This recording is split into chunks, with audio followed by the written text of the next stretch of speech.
Okay, welcome everybody. Good evening. My name is Julia Schlenkert, and I'm introducing you, or actually not me, but let me welcome you to Kula Brajana on this Sunday. And in case that there are some new folks joining us tonight, I'm just going to do a very, very quickly presentation. Oopsie. Oh God, now I have a chat in the foreground as well. Just so that you know what you're going to watch here. Oops. Okay. Just again, a little bit about our name. Brajana means something like illuminating the Kula, because it's Kula Brajana. So we're putting a spotlight on the people in our Kula to present for the others and to share their knowledge with others. And also it also has the meaning to let somebody shine out of them or him or herself. So it's two meanings. So please mute your microphones whenever you're not talking, and it's nice if you just use the chat to ask something, and then Leah and me and maybe Ulrich as well are going to monitor the chat during the presentation. That's our team, our founders of Kula Brajana. And those ladies were our inspiration, Samudra Shakti online. We grew out of this project. So, and this is our presenter tonight, it's Soham. And let me stop this, because then I can spotlight Ulrich. Hinzufügen, to give a little introduction about his teacher. Soham, go ahead. So, hello everybody, welcome. This is really a big thing for me. 12 years ago, I walked into a yoga studio in Copenhagen, and it was a Soham studio, Hamsa yoga studio, and it was like overwhelming. It was like so much abundance and overflow and love and joy from people who was practicing yoga, teachers coming in, the residential teachers, so talented, and I was just blown away. So for as long as it lasted, until Soham decided he has to do some new stuff, I came there and did a lot of practice. I started my Anusara teachers training there, and when we did this thing, the first thing, Kula Brajana, I said, oh, I must have Soham to come and present at our Kula, because Soham maybe don't know, but he's been really important for me for all the things he brought to the Copenhagen Yoga Kula, and especially for me, the Anusara Kula. So I'd like to put a few words on what I see or feel when I go to a class with Soham, and that I hope you'll experience today. So I came up with these words: heart and humor. It's almost so much fun to go to Soham's class. It's also always joyful, and not just like in the surface, but like it's genuine. And does the posture comes first, or do the poetry, the nice words that's coming out of his mouth during the class comes first? Sometimes I don't know, but it doesn't really matter, because it's like interwoven, it feels right. And then we had a little talk before we went in, which actually fits very well with the next thing: a lover of dogs, I wrote down, and music. So there was always some nice music, and now it shows out that Soham drove all the way to France and Sweden to adopt his dog to someone else to take care of them, because he cannot self. So I mean that I hit that spot on, I think. He's a scholar of Vedic Sanskrit. He may be going to say about something to you later about he's doing a Bali retreat with Barbara No. I don't know if he say something about that. I think he should. So please, everybody, welcome Soham Johansen. Thank you. So am I coming through loud and clear? Okay, I see a line of people at the very top, and you look wonderful and gorgeous, and I assume there are more people, but maybe I'll be able to see you towards the end where we can do something with all pictures. And I'm not super good with Zoom, so sorry about that. I was asked by Ulrich and suggested that I might come here to this forum and present something on yogic philosophy. And I think I also spoke with Lisa in the very beginning. I was like a little hesitant, like, I don't know, what could I possibly offer that people found funny or interesting or deep? And then I said, oh, if I present something, it has to be something about women in our yoga tradition. And then immediately we're like, yes, that's perfect, let's do it. And I'm like, oh, good, because that's one of my favorite subjects.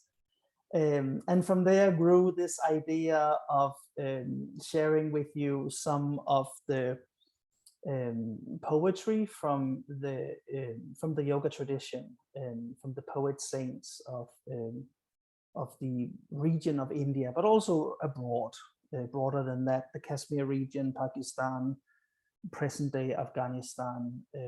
These regions were once very connected across borders that didn't exist at the time, and very connected in their tradition of poetry and spirituality.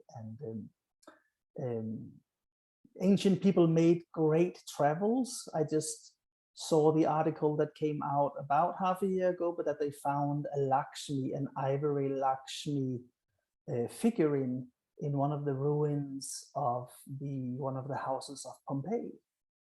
So and not like just like art, but like it looked as if it had been kept in a house as a place of worship. So the idea that at the time of when Pompeii was flourishing, someone bought a Lakshmi ivory figure and placed flowers and candles in front. I think it's a testimony to how far across these ideas actually traveled across the ancient world. And so I want to jump straight into it with you. There are a few poems. I want to say a little bit about the tradition of spiritual poetry. Often there's a writer. We can attribute some of the poetry to the poet Kabir, but it's sometimes a little doubtful whether or not Kabir wrote all this poetry. So that's why I sometimes use the phrase of like in the style of Kabir. A lot of these poets were beloved, and it seemed as if the corpus of songs or lines that they wrote grew over time. So we assume that more people inserted in the style of writing, inserted new knowledge or ideas. And it's interesting to know that the tradition has absolutely no problem with that. It's a very living, breathing, organic thing. And so it's also, for me, one of the reasons why we should not be hesitant at all, kind of like sharing poetry in the style of Rumi, or, you know, an English translation of a poem in the style of Kabir, and begin to include that into our classes and our teachings. Of course, knowing that it might not be completely academic in the sense that we know the source or the proper translation and stuff. But I don't think we have to be scholars at all to include these wonderful ideas. And since a lot of them are sung on, you know, in market squares and by people working in the fields and stuff, it's a lot softer tradition than if we talk Brahmanic recitation of texts or other styles of philosophy. Cool. I have my chat open, so feel free to drop small comments. I can read them there. But I want to jump straight into one of the poems. I picked a few. I think actually, yeah, thank you for that. The first poem is posted in the chat, and I'll read it loud for you. So for now, you can just sit maybe back and settle into the seat, and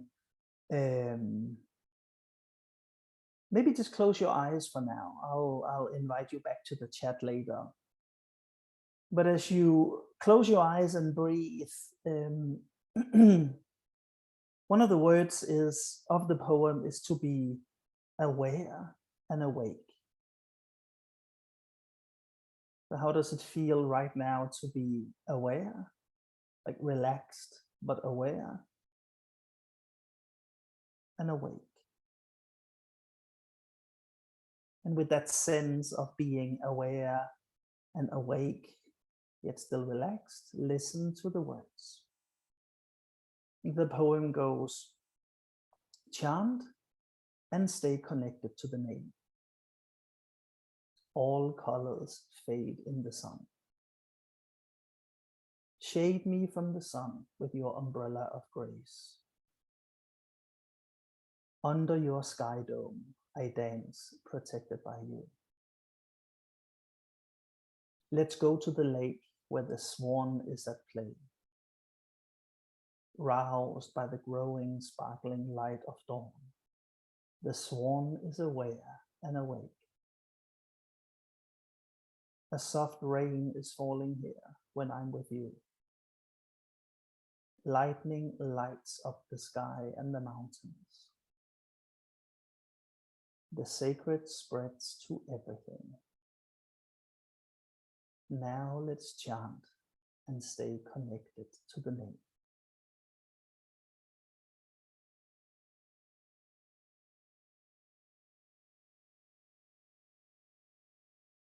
Inhale and exhale a few times, just kind of sitting in the presence of the poem, of the words.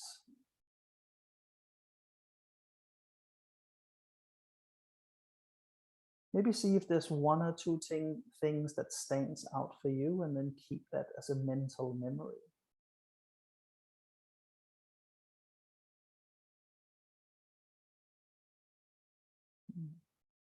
You might want to do notes if there's one or two words or a sentence or phrase that spoke to you. But then blink your eyes open and draw or move your attention to the chat, and also have an opportunity to read through the words. I'm well aware that English is not the mother tongue for all of us, so it can be a good thing also to let your eyes run over the written text also.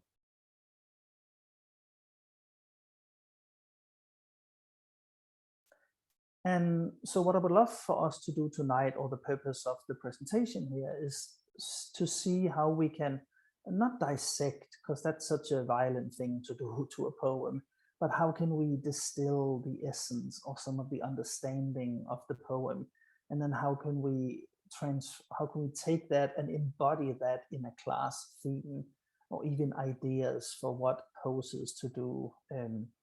Oh, thank you for, did you just translate that in German? That's so cool. Okay, so if we begin at the very top,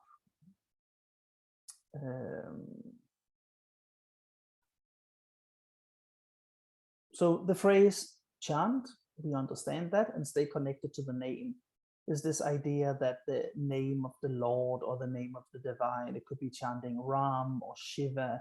It's quite common in the ecstatic or the spiritual poetry of the yoga tradition. There are even, lines from the textures or the scriptures saying that when the student asks the teacher, what is yoga? The teacher asked mantra marga. Mantra is the way. It's not like yoga is trikonasana or whatever. It was the answer to the question, what is yoga? in this context of a tantric teacher and a student, the answer was chanting is yoga. And so there is a idea about chanting the name or the names of the gods and goddesses. And so I do think that a class that is based on a poem like this could be a great class for introducing chanting. Could begin with like, today I want us to, chant the opening mantra, but apart from that, I also want us to chant Om a bit back and forth, or whatever. Any practice of introducing chanting, I think could be greatly in line with the theme. Then the next line refers, all colors fade in the sun. I think we all know this picture of like, I remember I went to my friend's summer house and a blanket had been like on the sofa next to a window, and it was like a dusty, very beautiful blue on one side and then more deeply blue on the other, because the sun had kind of faded the colors a bit. I thought it was beautiful though, but it's this idea that the sun can be quite harsh or quite damaging. The idea that the element of fire, or that the tapasya or the heat of human existence can sometimes be the fire, the digestive fire can blaze too harshly. And that the human life can sometimes be too exposed to the burning forces of spirituality or life, modern life. And so that we sometimes fade a little under this punishing light. In the tradition of Ayurveda, it's often spoken of as that throughout the day, the sunlight will actually damage plants and animals, and that during nighttime, when the healing or the cooling rays of the moon shine on the flowers and the plants and people, that's actually when their tissues are being rebuilt. So there's the fire and nectar, there's the heat and the shade, or the heating properties that can sometimes be cleansing and awakening, and there's the cooling and calming properties also.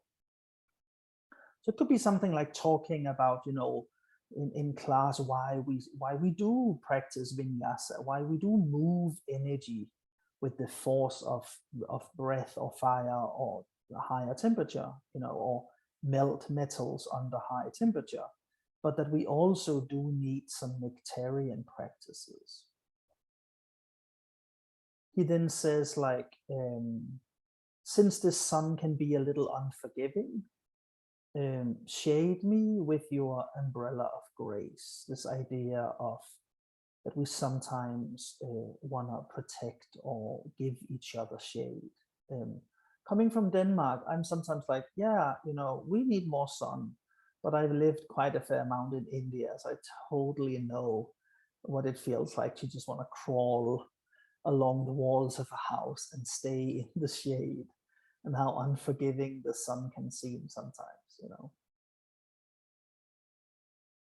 Kabir then says, under the sky dome, I dance protected by you.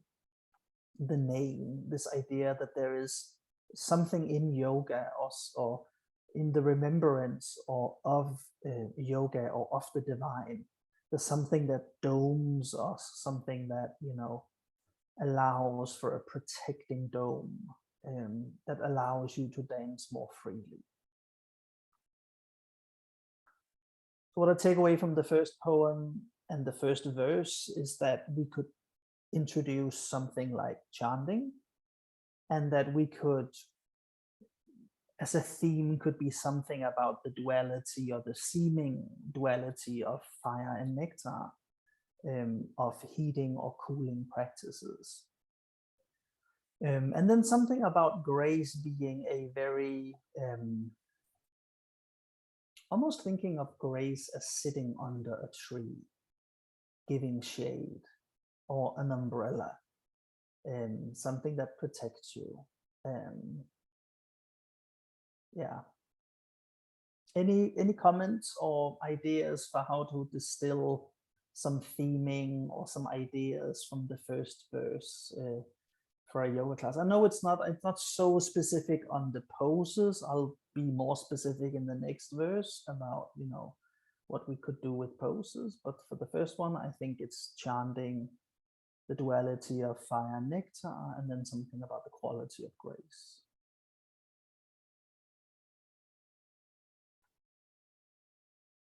I'm trying to look at the chat. You can also like ask to, you can just speak up and do it.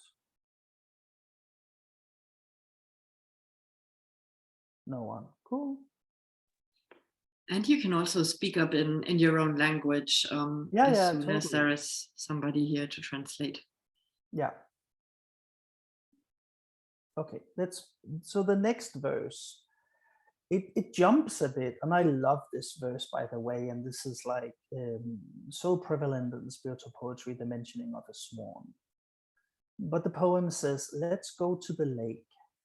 And so the lake is like this pool of consciousness almost. In many spiritual traditions, the poets of yoga, or the rishis, the seers or the philosophers of yoga, they often describe consciousness when you are in deep meditation and you experience consciousness. It's sometimes either described as a pool of water flowing a bit, or maybe a field of grass flowing. I remember that sequence in the Gladiator movie with Russell Crowe. There's this like grain or grasses that move in the wind, the Elysian fields.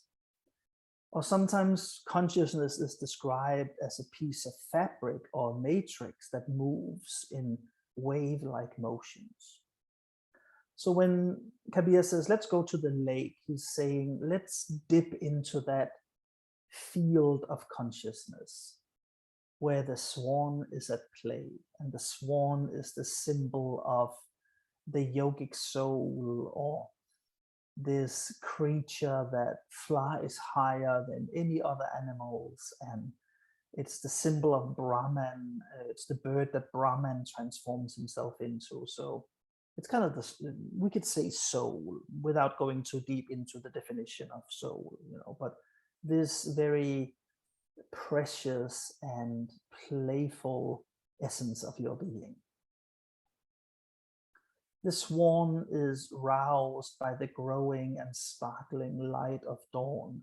I think this is a reference to a much older phrase or reference from the Vedas, where the goddess of the dawn, in the Roman Greek tradition, the aurora, but in the yoga tradition or the Vedic tradition, it's the Usha, the goddess of dawn, that she is said to be the goddess that wakes up all creatures, men, birds, cattle, dogs, like all creatures are awakened by the light of dawn, by this goddess. But it's also a reference to that there's a particular light, a sparkling light of a spiritual dawn that eventually must awaken us all. And so this swan that is playful, gliding across the lake of consciousness, is awakened by this light that is beginning to shimmer within, and it is aware and awake.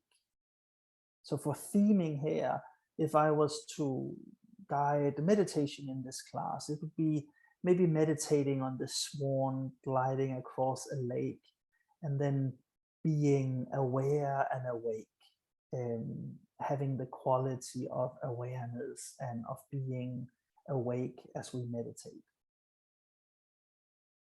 Kabir then says a soft rain is falling here. I think it's a reference back to this idea that this is a very nectarian quality. I mean, it doesn't happen often in Denmark, but I must admit that when that summer rain, the rain that is soft enough to not make you completely wet, but is there just to make your face cool and calm, and I kind of like going for a walk in that rain. I think we all know this the type of rain where you are actually fine with it raining. It feels very calming to your being, and it feels in many ways as it's a great antidote to a lot of the things that happens in our modern life that carries more speed or fire or action or yeah. Do you hate rain, or can you relate to this idea of a cool? Yeah, nectarian, as in the word nectar. There are a few different references to what this word is, but we could use the word rasayana, Rasayana. So the rasayana, rasa means nectar, or like a very fine substance. It actually also means like flavor or emotion or something. And rasayana is that which is flavorful, or that which is medicine. In Ayurveda, rasayana is medicine in a sense. So medicinal, the medicinal rain. Or amrita, yeah. So amrita is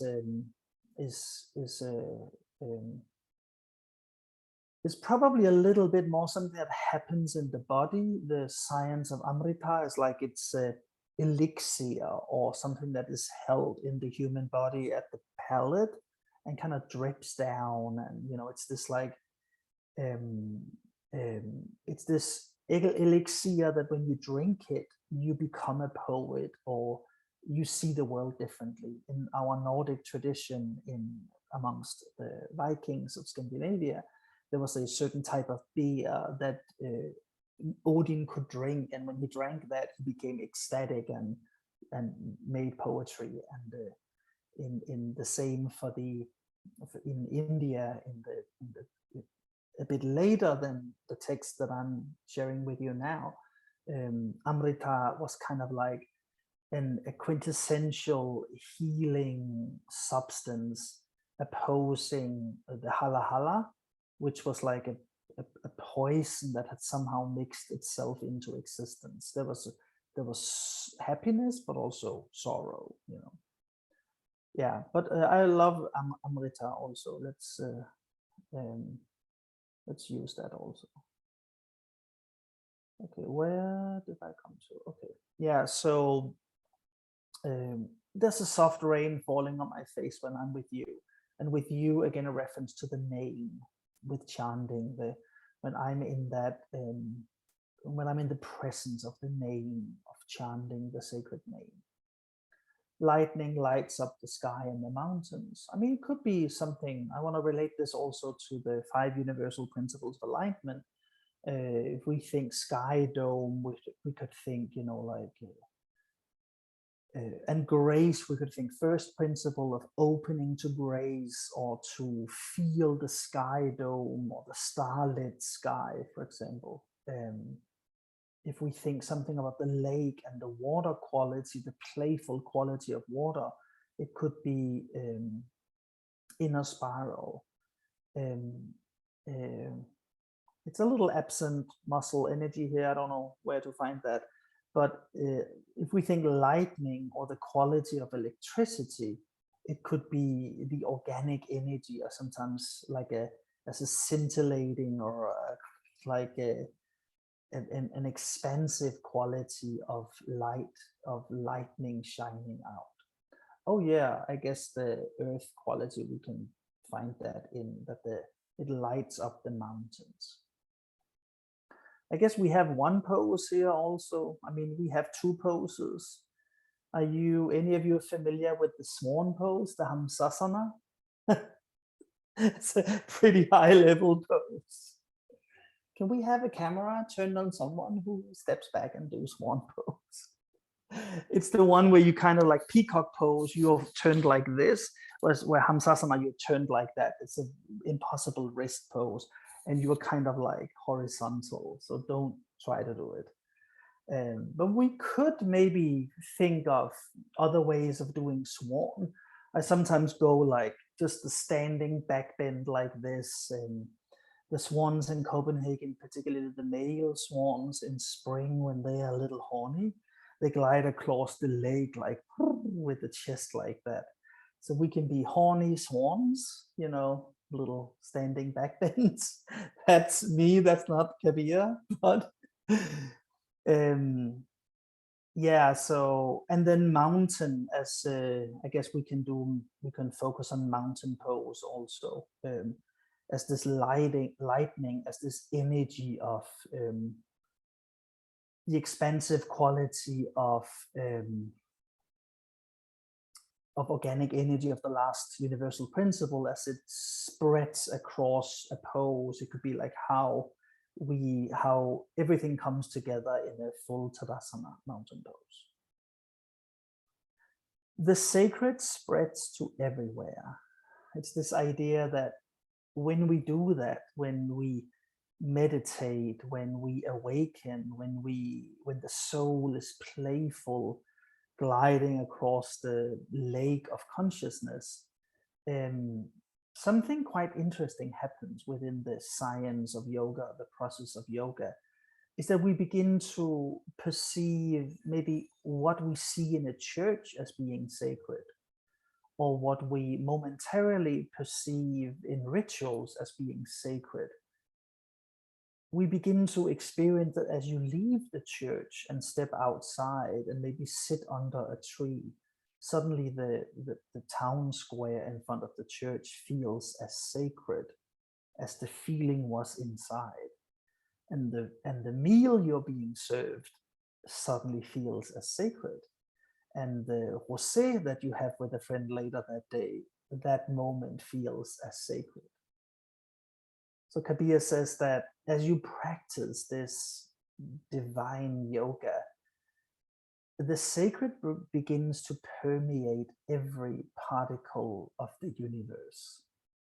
And he then says, now let's chant the name, or let's chant and stay connected to the name. How is that for an inspiration for teaching a class and maybe infusing the class with philosophy and poetry and ideas about swans and lakes and rain and stuff like that? If you want to unmute yourself and make a short comment, you can do that. If you just want to take that in, and then we'll skip to the next poem. I think maybe I was slightly ambitious when I prepared 3 poems, but we got this. Any comments? Okay, maybe I see something down there. Keep going as an avatar. There is sleeping swan. Oh yeah, true. Very good. Can you make that pose in the background? No. It's a pigeon pose, but in a forward bend. Yeah. Very cool. Much easier than your Yeah. I think the swan should have more. The Hamsa, the Paramahamsa, or the Hansa should have more poses. Yeah.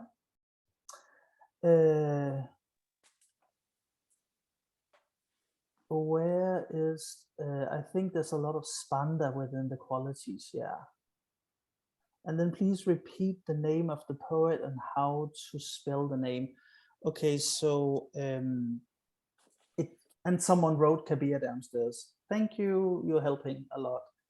When you copy paste, can you make sure to copy paste that I wrote on top? If I know the writer, I wrote it on top. But else we'll do it in the chat. Oh yeah, a month of themes. Yeah, I also thought that maybe there was a little bit packed into that poem, and that maybe the chanting or the sun and moon quality and the spanda between them, you know, could be a theme, and then the entire swan thing also a theme for itself. Yeah. Very cool. Well, So, also, if I just inspired to say one thing, if that's okay. Yeah, please. Oh, Karen also wanted to say something too. Yeah. But So this thing about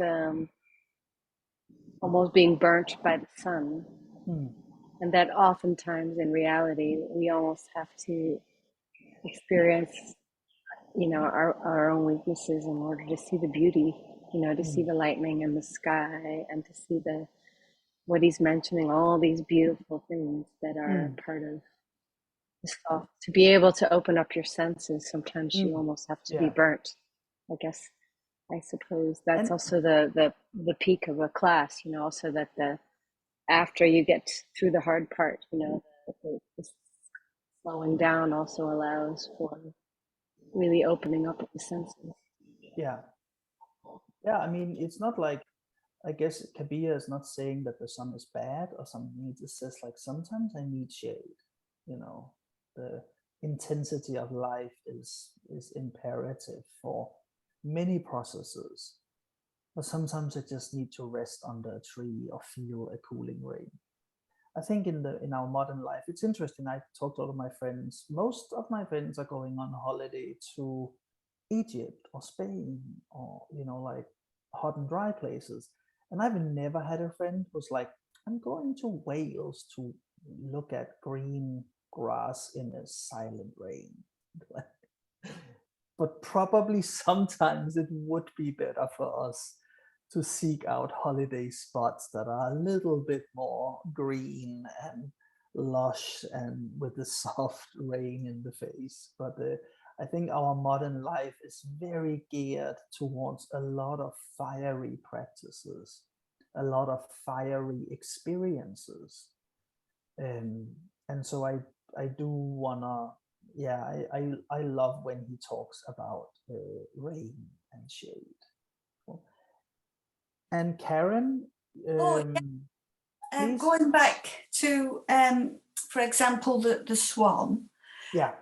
Maybe not being able to find an asana that relates to maybe the swan or some other subject. Sometimes I often have a problem finding an asana to go with the subject. So therefore I look at the essence of the animal or the plant, or, you know, in question, and I choose the essence of the, you know, the subject rather than the shape, and then I bring the essence, or it would be a nice idea to bring the essence into another asana, but using the same idea or subject, but rather than trying to create or find a pose that matches that, find essence instead. And I think we do that quite naturally with mountain pose. Yeah. Because it's not like we can't make a pose that looks like a mountain, but we can embody the quality of what we know to be grounded and steady, and, you know, things like that. So yeah, the essence of what the swan is or feels like. Yeah. And by the way, the Hamsa or the Paramahamsa, or the swan, is a vastly popular symbol across this tradition. So you can find many stories about how the swan is the creature that can remain untarnished as it moves through water. It has the ability to separate poison and water. So when the swan dips its beak, it can make something that is interwoven. It's basically discernment. It could also be like, as we are entering into a pose or something, can we cultivate the quality of discernment? What do I really need? Like, can I distill, can I separate away the toxicity of social media and just do the pose for the sheer awesomeness of the pose or whatever? Maybe that was slightly political, but you can probably do that much better, Karen. Thank you. Thank you. Okay, so I was also thinking you could also think about the Soham Hamsa mantra as well, which is a very nice one. Yeah, very good. So And, even chanting the name could be that, no? Yes. Yeah. But then again, Om is also a very nice one for grace itself. Can you write that in the chat? The Hamsa, Yep. the Soham, the Yes. And then, of course, you could even think about maybe even just doing warrior or Virabhadrasana 2, for example. And then instead of spreading the arms, you could spread the wings. And then you have the heat, both the heat of the sun in the pose, the fiery pose, the third chakra idea, and then and I really enjoyed what you said about discernment. I was thinking about the sun and shedding light on things. And shedding light, wisdom comes from shedding light and from discernment. Those were a couple of elements that I thought about when you were talking about this. There's one other poem where the swan is mentioned as when it opens the wings, it's inhalation, and when the downbeat of the wings, it's exhalation. And so it could also be like inhaling Virabhadrasana, exhaling, you know, we can go a little kidney loop stuff, and I bring tons of ideas of how we can embody this. That could be cool. And the Soham, thank you. Okay, so Leah, are you posting the text or who's posting? Yeah, can I ask you to post the second poem? The second poem is a little interesting because I have no idea where it comes from. It's a prayer to Hanuman, and there are some parts of the poem that resembles a little bit a longer chant called the Hanuman Chalisa, but there are quite a lot of things in the yogic tradition that we're not quite have the source for it, but I brought it because it has the name Hanuman in it, and I love Hanumanasana, so let's go. There's no deeper meaning. It says, on the full moon, the new moon, or on festival nights, our all evening gatherings go deep. So those first lines completely blew me away. I think it's this idea of like-minded people, of yogis or yoginis or witches or whatever, gathering in the late hours of the evening, and then having this session go on deep into the night, where all the subjects that are being covered or spoken of are very deep.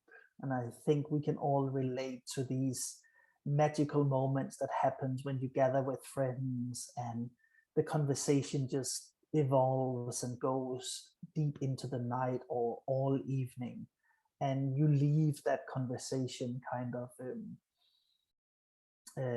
strengthened, I would say. On the full moon, the new moon, or on the festival nights, our all evening gatherings go deep. Wake up, O heart of mine, if you can. Now is the time. Mount the teacher's seat. Climb the Kashi mountain, O seeker. Call him, the mighty Hanuman. Send a message out on the 5 winds. 5 million seekers arrived. 7 million devotees arrived. You called the 5 divine women or goddesses together, and you fed them all. You gave them food. You are perfection personified, O Hanuman. The void is strung around your neck like a garland, like a necklace. O heart of mine, wake up if you can. Call to the true seekers of the time. Now is the time for the deed of mounting the throne. Sing the songs of the heart, which prepares the way. Wake up, O heart of mine.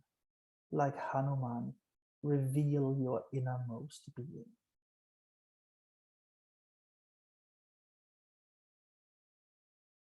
That's crazy. Take a peek at the text if you want. Well, the first mentioning the full moon, the new moon, and festival nights, the Sanskrit word used for festival nights means something like when Saturn passes into a certain house. So it means like on the nights that are measured out by celestial constellations. So another way of saying the first sentence could be on the full moon nights, on new moon nights, or on the weekends, all those special days that are marked out for certain occasions. Our all evening gathering goes deep. We spoke about that. Wake up, O heart of mine, now is the time. There's often in this poetry this idea that now is the time. It's not like, I mean, they are less consumed with the past or past lives or a future promise of a heaven or a Tantaloka, whatever, but often talks about pay attention to now, pay attention to the time you're living in now. This is where the magic will happen. Mount the teacher's seat. The text is kind of like the guru's seat, but I just to make it easier, I think we know in the Anusara tradition that when we talk about the guru, it's the teaching principle. So the lyric basically says, you know what? It's time for you to take the teacher's seat. Climb the Kashi mountain. This is the mountain of Shiva, the mountain of meditation. So it says like, it's time for you to take the role of the teacher. It's time for you to go on that pilgrimage to the mountain of meditation. It then says like, so in order to do a lot of this, call him near or summon this god, the mighty Hanuman. And Hanuman is this quite beloved figure of a monkey human deity. I mean, he was fully divine, but forgot about his own divinity and descended down into earth and had to go through a series of tests and turmoils to realize or to reawaken to the recognition of his own divinity. In many ways, when Hanuman is mentioned in poetry, he's often somehow the symbol of a yoga practitioner. He is the son of the Maruta, of the wind gods, and he's sometimes mentioned being a disciple of the breath or the wind. And in some texts, the yogis were often referred to as those that engage in windy practices, in breath practices.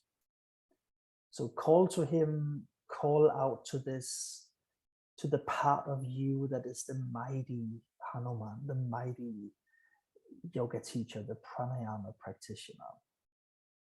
And it then says, send the message out on the 5 winds. And so I guess we only have 4 directions, but the 5 winds are the essential flows of prana in the body. The vayus, the Sanskrit word for wind is vayu.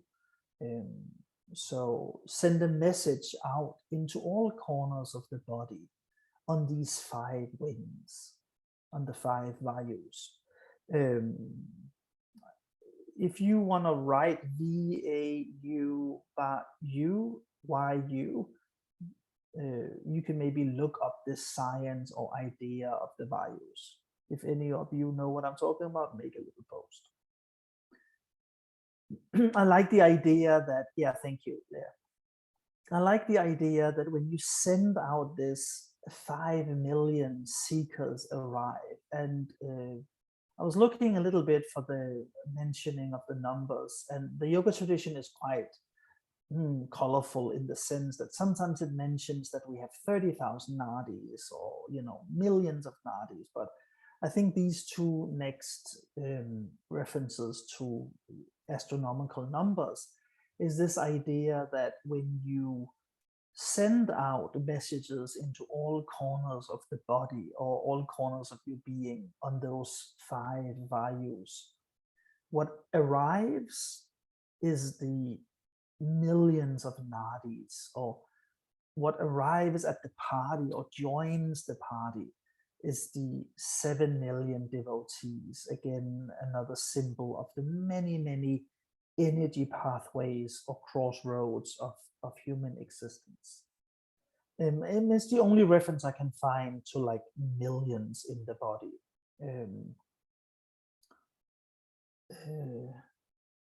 You call the 5 divine goddesses of women, it's Lakshmi, Durga, Kali, Saraswati, and what was the last one? Well, the 5 archetypical goddesses. And you fed them, you give them food. Oh, sorry, it is 5. Yeah. Maybe that was autocorrected, I don't know. Saraswati, Lakshmi, Kali, Durga. Parvati, maybe? I mean, I'm pretty sure it's 5 goddesses. And then the idea that somehow the spiritual seeker, the archetypical yogi, feeds these goddesses or entertains these goddesses. You are perfection personified, Hanuman. You are, as you begin to unravel your yoga teacher persona, or as you embody this, as you mount the teach of the seat, the teach of the seater, the seat of the teacher, you personify perfection. Weirdly enough, the next word is like void. It's like nothingness, the nithya. So it's a reminder that, oh, it's not a perfection that is like full of everything. It's a perfection that is also completely void or empty. It's not an ego, it's not like, oh, I'm so cool or whatever. It's just that in all your vulnerability or in all your multifacetedness, the void is strong around your neck like a garland. Something as unfathomable as the void of the universe is simply a pearl necklace for you, for your being. I mean, garland pose, malasana, we could practice that here. Just a little. Then, oh heart of mine.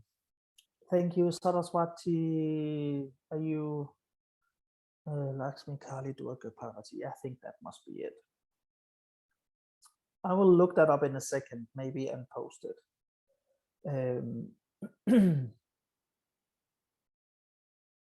Oh heart of mine, wake up if you can. And I love the next sentence. It's like call out to the true seekers of the time. I think we are at a moment in modern life, or like, what does this mean as a yoga teacher or the owner of a yoga studio, or forming connections, calling out into the ether? Who are the true seekers of the time? There's one poem where Kabir says, across the vastness of space and time, I lean the flame of my heart into your life, and I burn all your worries to holy incense ashes. So the poet saints had this idea that what we are writing now can echo across the halls of time and can reach into the lives of people that follow them millennia after, and that with their words they want to lean into your life and remove pain, or bring light into corners of your mind that was dark or whatever, or give you hope. So I think that wonder who the true seekers at the time was when this poem was written. If it's in the style of the Hanuman Chalisa, it was probably very early Middle Ages, maybe 10th century or 9th century or something. Wonder who the true seekers of the time were. Wonder who they called out to and formed connections to. And wonder who the true seekers of our time is. Now is the time to mount the throne. This idea of like, if that's your business, now is the time to take that teacher's seat serious, and then sing the songs of the heart, which prepares the way. For me, it's very clear. It's like, it's the authenticity. It's the embodying the qualities of the heart. This is really what prepares the way for us and for our students. Wake up, O heart of mine. And like Hanuman, reveal your innermost being. Do you remember that story about Hanuman taking his chest and then pulling the chest open to reveal inside his chest is a beating heart where Rama sits, his great friend. Have you heard that story? I guess it's for another time, but it could be some poses where you maybe do Anjaneyasana or something, and then you make this, like, I think maybe it could be too violent for a class to imagine that you rip, but something that you, it's actually funny. I think the Superman, a lot of the modern Western iconography of the archetypical hero pulling the t-shirt open is it's borrowed from a much older idea of the archetypical hero that is Hanuman, who reveals his chest and like pulls the chest open and reveals the heart inside. And inside this heart, I think Rama and Sita sits. And so it's the action of like really revealing your authentic self and vulnerability, your innermost being. So I guess Hanuman, something backbending, something about the values, something about what is the seat of the teacher, something about who are the true seekers of our time and how do we form connections to them. Yeah. What do you think? Was there some inspiration there? Let's see. Feel free to do a little like audio, like unmute yourself and make comments.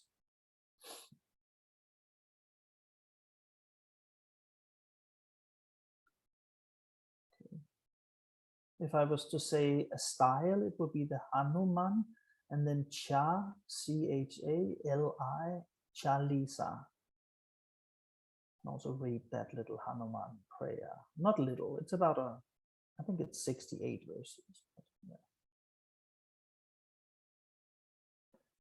Do you think that there's something here that could inspire for a class? One person thinks there is. Oh yeah, and something about the first line of being like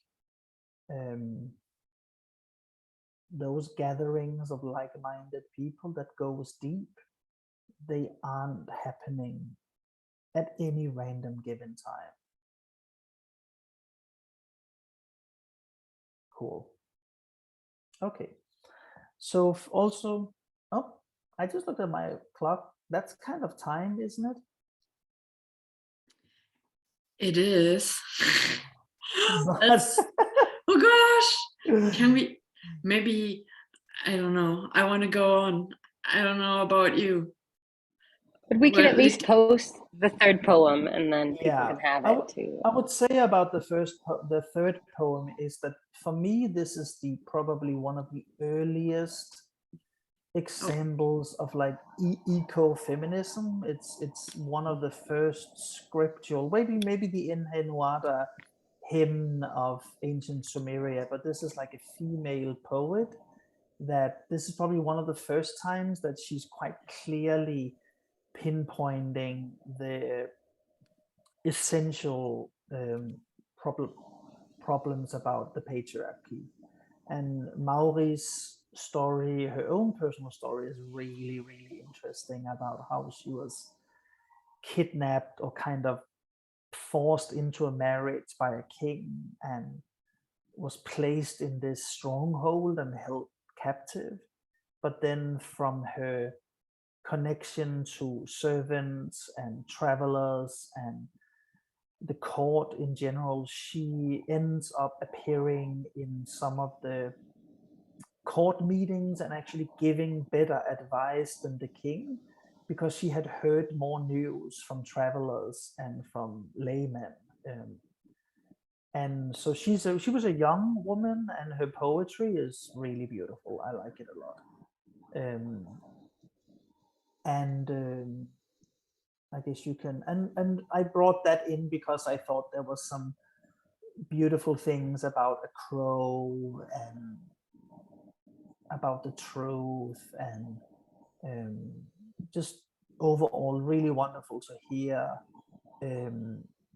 from a young woman this idea. Again, the rain is there. She's talking about basically the antidote to disconnectedness is to connect to rain, to nature, to people around you. And yeah, and the truth, the last line of her poem is, the land belongs to the rain and the truth. This idea that that in some ways the body or the physical world belongs, or in her vision at least, it belongs more properly to the rains and the truth than it does to war or administration or the king. Or she talks a lot about the rain passing over the land, and so that she highlights the healing qualities of the human existence as should having a much higher seat, that's something that should govern how we run a nation or a country, should be much more be something like care. So the care economy or whatever is like very, very important. Yeah. So as I had feared, an hour goes by really fast. And as I also feared, I can talk for hours about this and other subjects, so I will just stop myself here. I hope that you are curious, and I would recommend you to maybe search online or go to YouTube and look up something called the Kabir project, which is a quite brilliant researcher out of Delhi who is sometimes traveling the small roads of India and Pakistan, and with a tape recorder or a video recording the ecstatic songs or the poetry of these traditions, yoga traditions. And so there's quite a lot of interesting material there that you can listen to and look at. There's a beautiful movie about Maori, about her, and another prominent female figure from the tradition called Sasuri. And so maybe go look at those. And there's also there's other videos, they're really good. You're also welcome to contact me, write me. I'm not really on Facebook anymore, but find me on Messenger, Instagram maybe. I'm Hector Soham Johansen. And as Ulrich mentioned, I'm not teaching a lot of yoga anymore. I kind of closed down the studio and left yoga as my main income and project, and went into having another full-time job where I work with how to bring diversity and diversity on gender, race, and ethnicity into movies and video games. And so I do teach a retreat in Bali in the end of September, beginning of October, with Barbara No, my friend. And so basically, whenever I appear or I join trainings or retreats or workshops, it's one of the things that I often want to do is I want to include more storytelling, poetry, philosophy. I want to explore ideas of what it does to a human being when we envision rain on the face or a swan gliding across a lake and stuff like that. So I guess I am a little bit of a crazy nerd. I don't know. Oh gosh, I loved it. Thank you so much. That was just wonderful. Just curious, are you joining teachers or teacher trainers online for the trainings or something like this? Are you teaching this online as well? I actually could, but until Ulrich asked me, I had kind of decided that I probably wasn't gonna teach in 2023. But after he asked me and I spoke to Barbara, I decided to do the training in Bali. And I have one teacher training in Denmark where I appear a few times. But feel free to, if you do trainings and you want a small session or something that where we talk about myth or poetry, whatever, I would love to do that, of course. Really? Good. I mean, as the poet says, this is the time to call out to the truth seekers. So Yes. if someone is interested, I think now is the time to get together and study these things. Thank you, Susie. If I could say a few words here, to all of you that have not been to a Soham's asana class, if you close your eyes for like 10-15 minutes and then imagine that you are doing some soft, sweet, smooth asanas, not too hard, not too weak, and then you bath in this nectar of all the words we heard for the last hour, little poems, lines here and little poems, lines there, with a little laughter and some soft music. I know you love it. I mean, it's happened to me and you love it too. And I'm so happy to hear that you maybe been inspired to come a little back and reveal some of the very good stuff that you have. Thank you. I have become aware that I hold a degree in Vedic Sanskrit and stuff like that, and I mean, I also have a responsibility, I think, for giving a voice to ancient, to women that came before us, and other great voices, men, and so. I also feel that now is not the time to be silent. Mm-hmm. Well, speaking of voice, I'm really sorry, but I have to do this. Our next meeting will have my colleague from Germany, Claudia Darnelt, and she will actually talk about our physical voice and how our voice can become like technically doing lots of voice training exercises and stuff like this, and make our voice our greatest instrument for our own expression, so that what we have to say really goes out to where it needs to land. Yeah, I'm really looking forward to this. Another thing is, of course, Samavesha, where we'll all meet. Hopefully, lots of us will meet in Barcelona in November. It would be lovely. It would be lovely if you think about it. If you haven't signed up, if you haven't registered yet, there are new prices, lower prices for the festival without food. So now's the chance to maybe look at it again and then come and join. It would be so lovely to just have people there from this group and really meet and greet. Yeah. That's it. So if you have something to share like Soham did, and actually it was me who kind of well, writing wise, talked you into doing this, although you were a little hesitant at the beginning. That was me writing with you. So if anybody out there has something to say, and you don't need to have a degree like Soham has, you just need to have an open heart and a will to share. Please apply. I think that's it. Would be really lovely. Next month we have somebody, and I think we have somebody in December. And between that, there's the room for you, and next year, of course. So thank you again for coming. Thank you, Soham. Soham. Thank you, Ulrich. Great job. Wonderful. Really touching. See you next month. Bye bye, everybody. Bye. Thank you, Leah. Bye bye.